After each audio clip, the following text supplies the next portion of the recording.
শারমিন, তুমি এতটি বছর আমাকে রেখে একা কি করে কাটালে শারমিন? আমি শুধু তোমার ছেলেকে মানুষের মতো মানুষ করার জন্য। সইরা কারা আমার বাঘের বাচ্চায় পড়ছে। কিরে তোরে চিনা পারতাছি না। আমি শহীদ, আমি তোকে কবরে শোয়াবো টুকাই। বুঝছি তোমার মরণের চুলকানি উঠছে, মলম লাগাই দেবনি।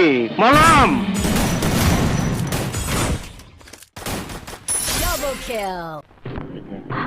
অমন করে কি দেখতাছেন? শুধু দেখতাছি না, ভাবতাছি আমার সাঙ্গ পাঙ্গরা এমন একটা ফুটান্ত গোলাপ রে কেমনে আটকায় রাখছে। আমার মুরাদ জানতে পারলে সবগুলোর খবর করে ছেড়ে দিব। ও তুই তাইলে মুরাদের মা? হ, কেডা আপনি? আমি হইলাম বাপজান, এলাকার বাপজান, শহরের বাপজান, সন্ত্রাসের বাপজান, কালো জগতের বাপজান।